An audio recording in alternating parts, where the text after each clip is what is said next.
Welcome to Designing Equity-Minded Professional Learning Programs.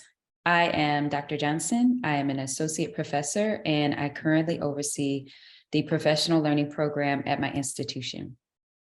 So I want to take a moment to just overview the course and introduce you to the each module, and then we'll take some time to go into Module 1.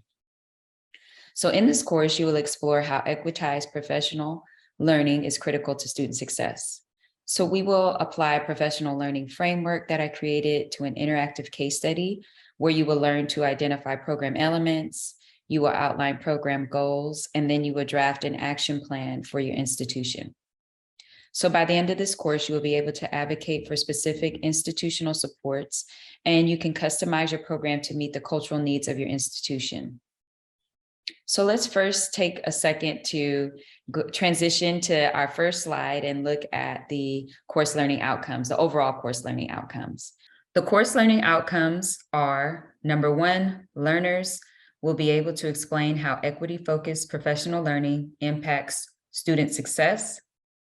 The second one is learners will identify and organize equity considerations relating to the institution, program assessment, campus culture, data, and the community into an actionable plan. And the last course outcome is learners will be able to employ strategic actions to integrate equity into professional learning activities. So now let's take a moment to look at each module's learning goals. So here we see on Module 1 learning goals that the participants will review a brief history of professional development and its role in higher education. We'll review key terminology, and then we'll describe key components of a professional learning program. In the next slide, we look at the Module 2 learning goals. And so that particular module, we will review the 5 areas that impact professional learning from that professional learning framework. We'll also evaluate the current professional learning program to the 5 areas of impact, and then we will identify individual campus culture.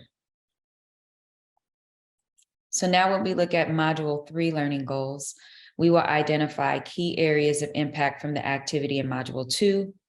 Then we will also examine the impact of professional learning on student success, and then we will review data collection methods for assessing professional learning.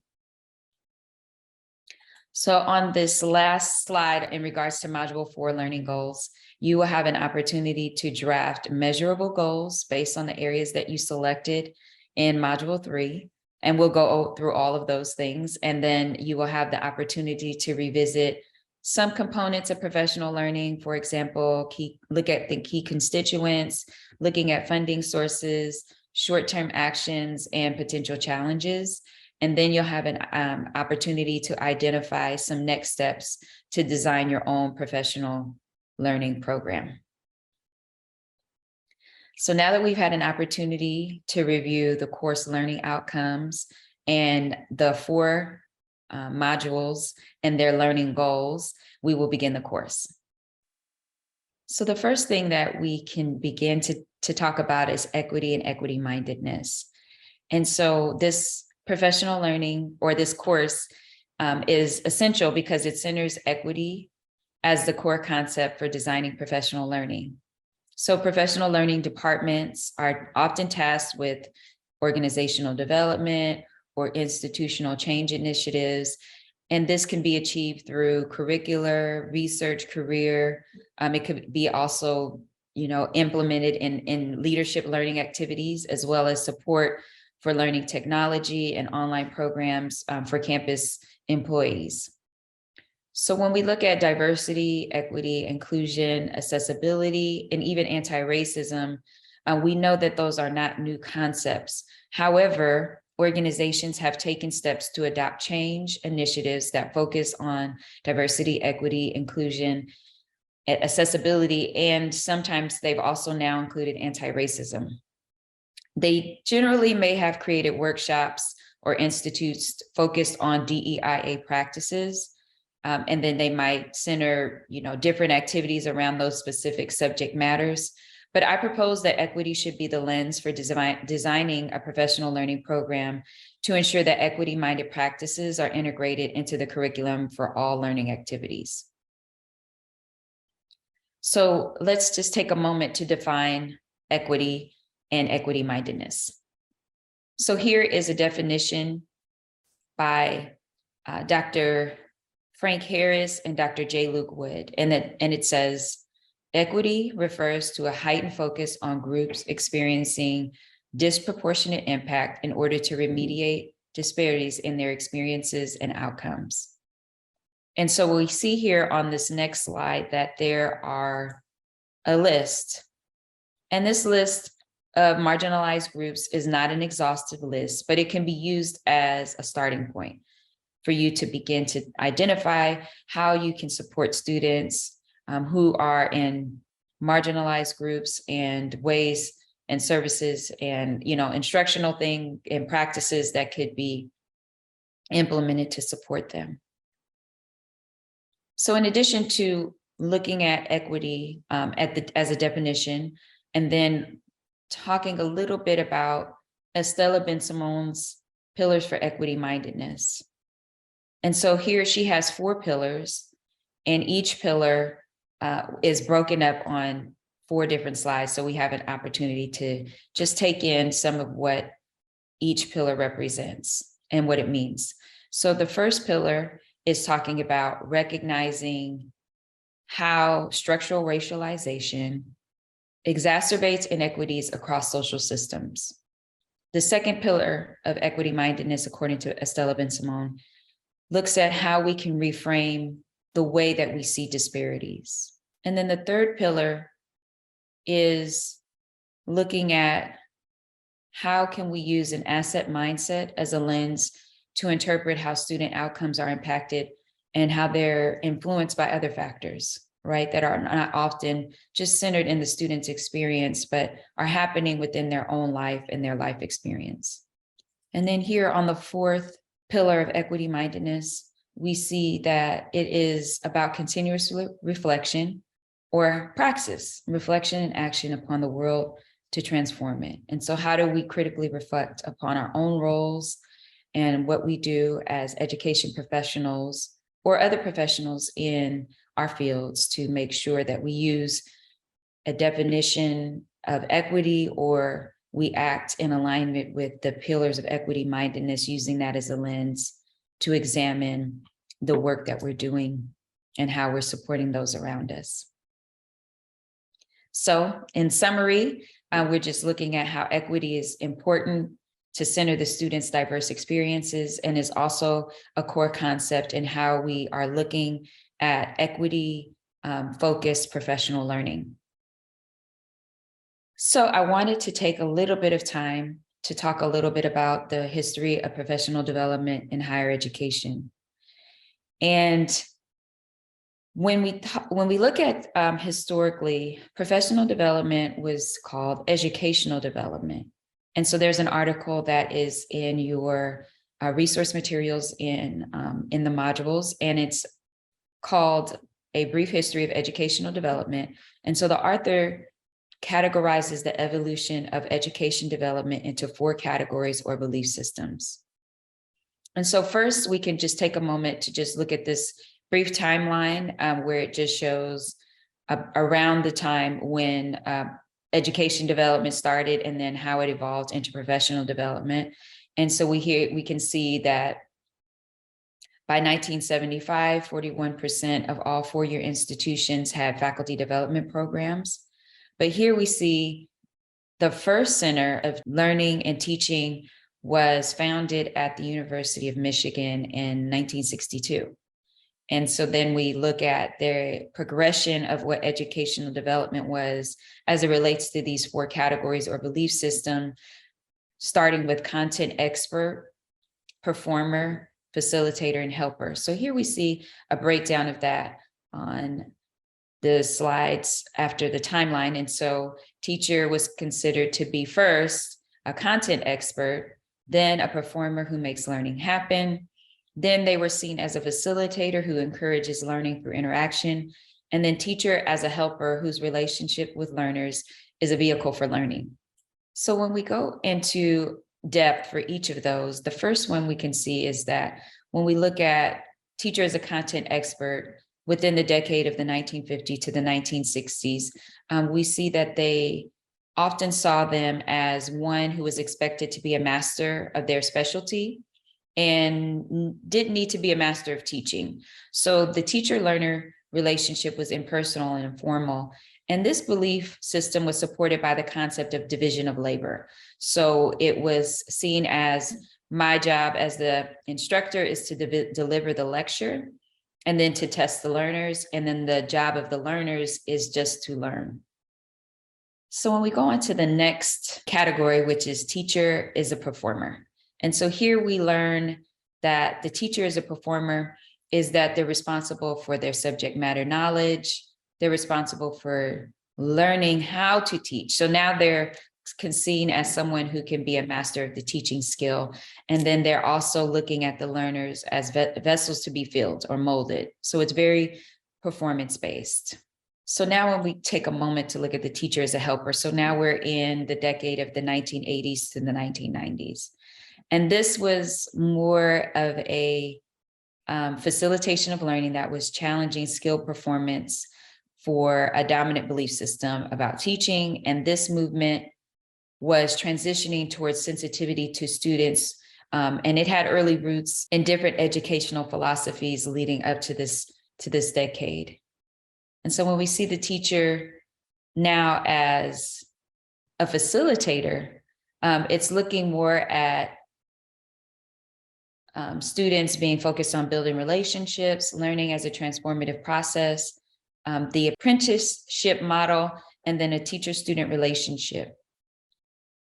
And so we've learned that different research, different educational theory, and that frameworks do evolve over time. And so this impact on these practices for, pedagogy, andragogy, or even just the idea that teachers have these different roles that they play within the evolution of the teaching practice and how it changes over time also influenced how the professional learning programs were developed. And so eventually it has now evolved into the term professional development. And there's a new term that is emerging called professional learning that I'll talk a little bit more about.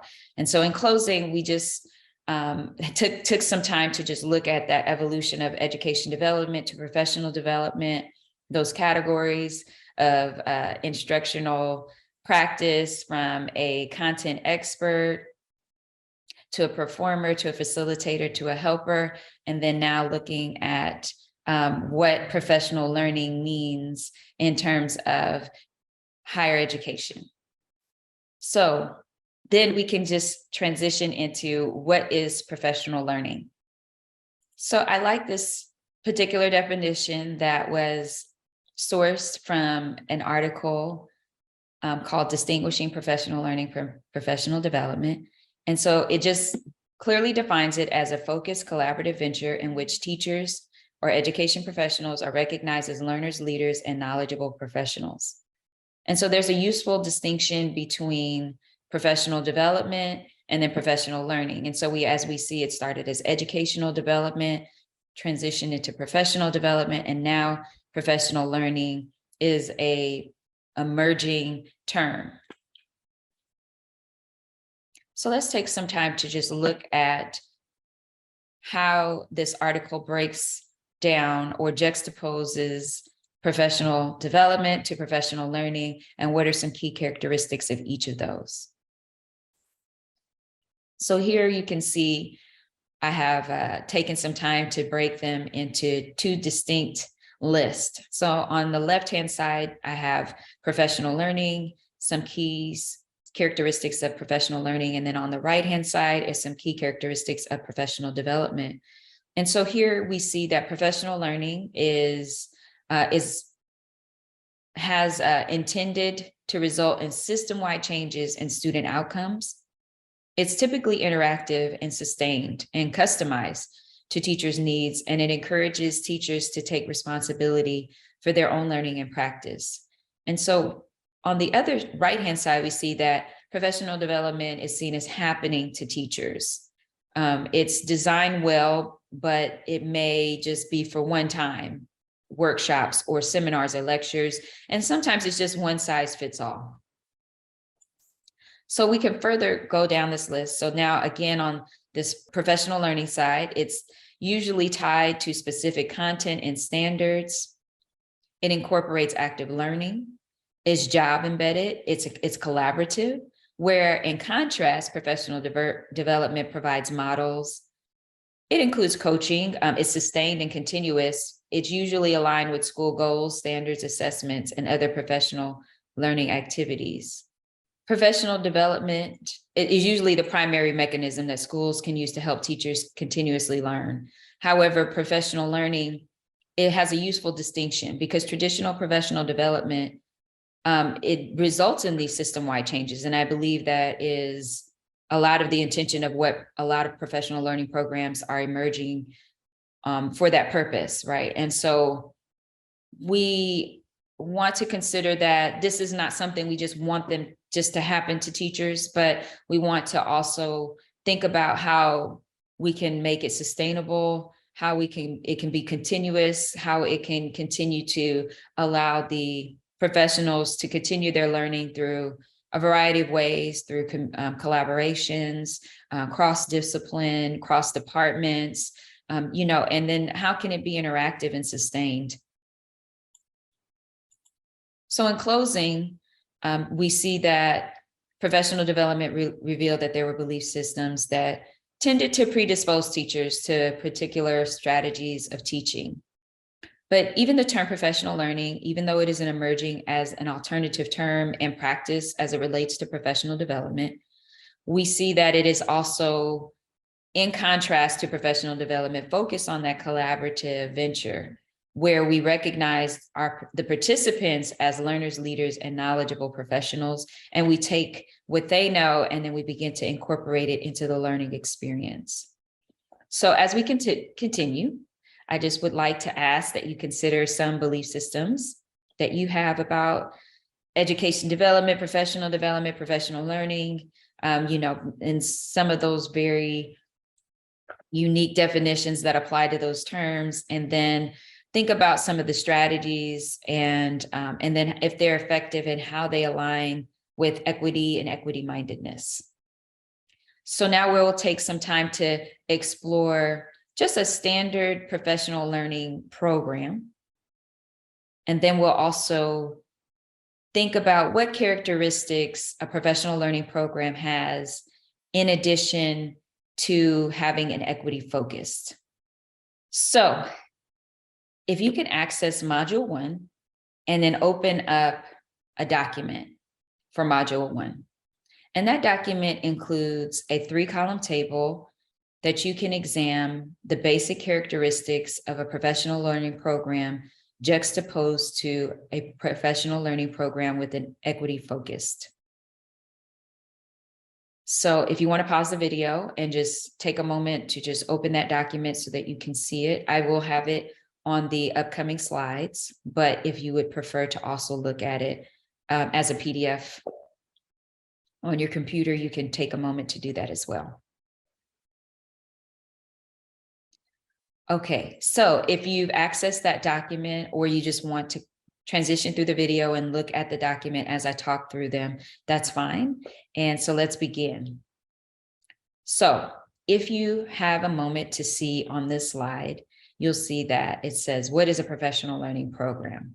And there are 2 axes. And so one is the vertical axis, and the vertical axis identifies 4 levels of focus for analyzing a professional learning program. And so on this first slide, we see constituents, but if you're looking at the whole document, it would list, in addition to constituents, purpose, function, structure/system. On the horizontal axis, we see 3 major categories of work performed by a professional learning program. And so the first one is a general area of focus, which again relates to those constituents, purpose, function, structure, and system. And then we see professional learning program, just a very standard basic features.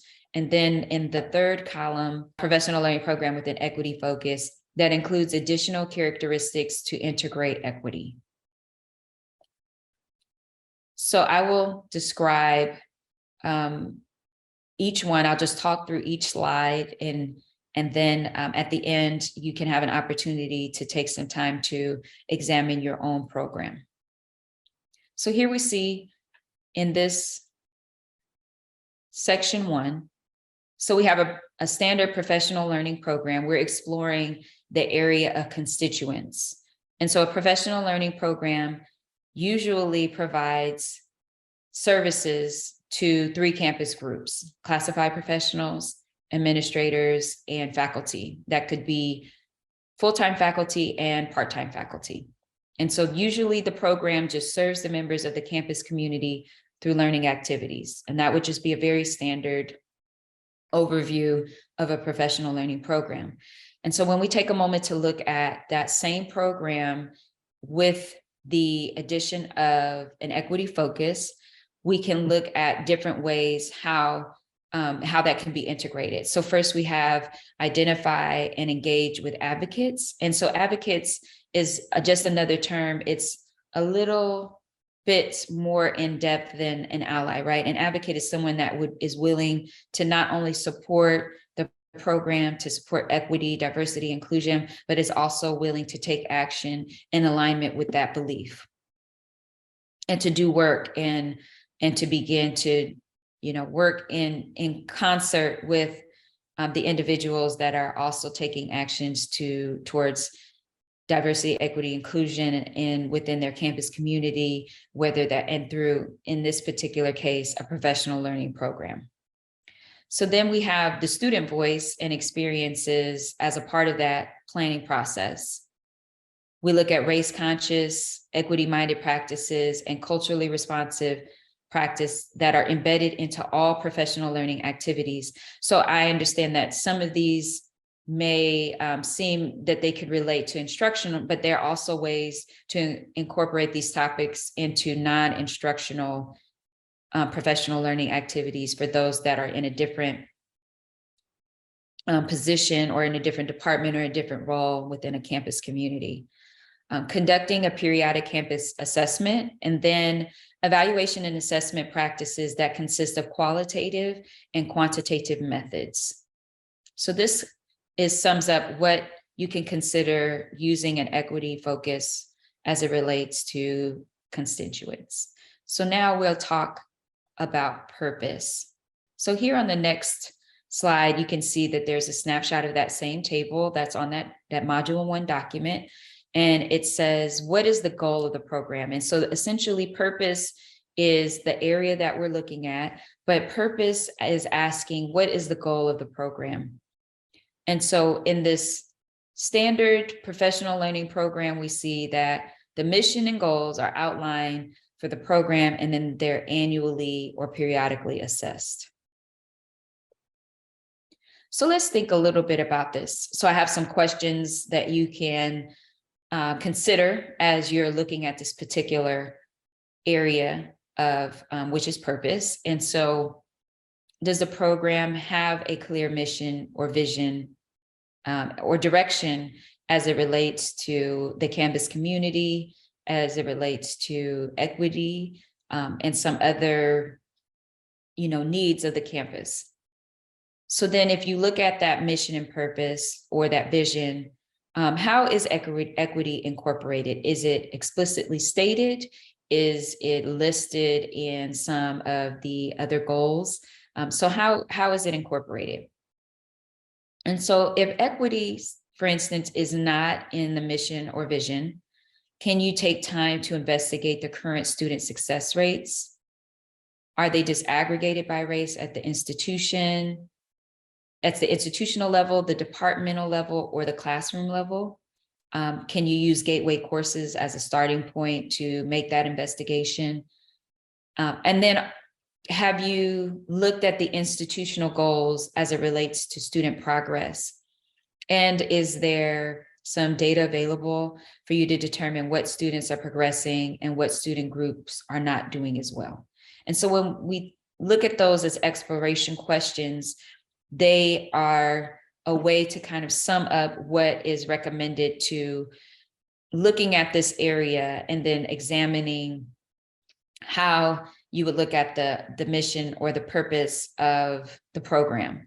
So again, here it just says, does the mission articulate a clear vision for student success as it relates to equity? Are the professional learning goals mapped and aligned to the institutional master plan or the annual program review plan?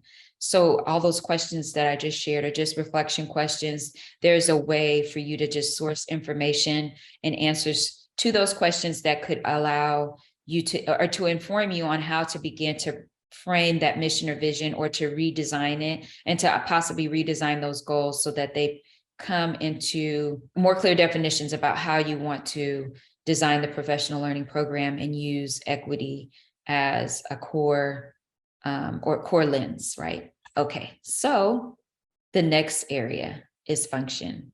And function refers to how does the program achieve this purpose? So first we look at the constituents, who does the program serve? Second, we looked at the purpose. And the purpose is about what is the goal of the program. So function is how does it achieve this purpose, right? So now if we had some time to think about the actual needs of the constituents, the campus community, but then how does it then have a goal or mission that is clear and aligned to what the institutional needs are, what the student needs are, and then now how does it achieve that?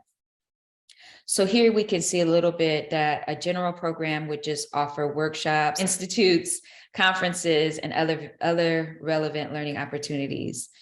And when we look at the extension of that with an equity focus, we can consider some different things, right? So establish committees, right? So just are the campus constituents that you serve, do they have their own subcommittees that can plan their professional learning? Does a program have a physical space? And so I bring this up because I believe that providing a dedicated space, dedicated place for tools and resources, tech, different, having a support team that's available to support the campus community. Are there a variety of access points for the professional learning program? And that could be, maybe there is some on-demand videos, there's asynchronous courses, maybe there's synchronous learning activities, face-to-face, hybrid. And so then also from an equity standpoint, does the having a staff and operating budget to ensure that the program is sustained and ongoing? And that's a very important piece. So here's some other questions that you can consider when thinking about this area and thinking about how to look at it through an equity lens. So I believe that institutions should invest in their campus communities. And so establishing a place that is devoted to professional learning shows the community that the institution values professional learning and the growth of that community. So function also covers two areas, right? So first it's just how, and that's usually like through the workshops, the events, the conferences, other learning opportunities. But then the other aspect of that function includes daily operations. And so when we think about the budget, the physical space, technology, tools, staff, and supplies, how does an institution invest in professional learning and invest in the program by providing a space, providing ongoing funding sources so that the program can be continuous and sustained, and so that participants have the opportunity to continue their learning and also be able to apply that learning to their daily work, and also be able to assess how they're applying that learning and how students are also indirectly being impacted in positive ways. And so the final area that we'll look at is the structure and system. And so I included this one as a place of exploration because sometimes there are external factors that impact the program's function, the purpose, and the constituent groups. And so having some ideas about how that takes place at your institution is important. And so it could change year to year. Sometimes different things can come down from the state or from the district, and then the institution is then required to figure out a way how to adopt it into their community. And so sometimes it can affect the programming in different ways, but having an awareness of that allows the program to be able to make decisions and use what is provided from the state or district level to continue it forward into their campus community. So here we see that looking at how the district and the state and other trends impact the professional learning program and the practices within the campus. So in a standard program, they would inform the campus about available workshops and required training to support their work. And I just wanted to just note that sometimes HR at district campuses may provide professional development or trainings that are slightly different from the campus community, but may be required. And so just having that communication and that connection so that campuses are able to communicate what, maybe the differences are between them, but and also being expressed what the value is of different types of programming. And with an equity focus, it would be a way for a professional learning program to understand what state and district initiatives are currently out there, and then and have an awareness of current trends, right? So for example, there are safe zone trainings, and those safe zone trainings usually are available year to year, and they're focused on serving and supporting LGBTQ students. And so things like that a professional learning program can incorporate into their curriculum so that they can also be able to support, diversity, equity, inclusion through different programs that are available. Another one maybe that is becoming popular is open education resources. And this is an initiative to try to create zero textbook cost. And so that is also an equity focused initiative that wants to be able to serve students by reducing their cost and allowing them access to course materials so that they can, be on top of their schoolwork without, having the threat of not being able to access their materials. And so this is a professional learning program that some campuses may offer, but as an initiative from the state and maybe even the district increases, they would have to consider how they would begin to incorporate that into their curriculum. So those are just some examples about how structure and system can play into what you're offering, and then beginning to look at it through an equity lens. So here we are at the module 1 takeaways. So the first one is remembering that equity and equity mindedness are essential to designing professional learning. Professional learning is a collaborative venture that is focused on building the practitioner's knowledge. Professional development is constantly evolving. We can examine our current professional learning program through an equity lens, and then consider how you can align the professional learning program with the institutional strategic goals. And so alignment with the institutional goals can articulate a clear vision for student success and how equity and professional learning can play a role in supporting that student success. So before we transition into module 2, I just want to also share that you are the key to supporting the learning experience for educational professionals, to affirm, to validate, and propel students forward in the classroom and outside of the classroom. So planning events that focus on DEIA practices as individual workshops, institutes, or events are valuable. However, the purpose of this workshop is to use equity and equity-mindedness as the foundational principles to design professional learning activities for all learning opportunities, to ensure that equity is at the core of all learning activities. So in the next module, we will identify ways to catalyze change through professional learning. So I look forward to seeing you in that next module and to some of the activities that we'll do. And I'm hoping that you are able to find some new ways to incorporate equity into your daily work. Thank you.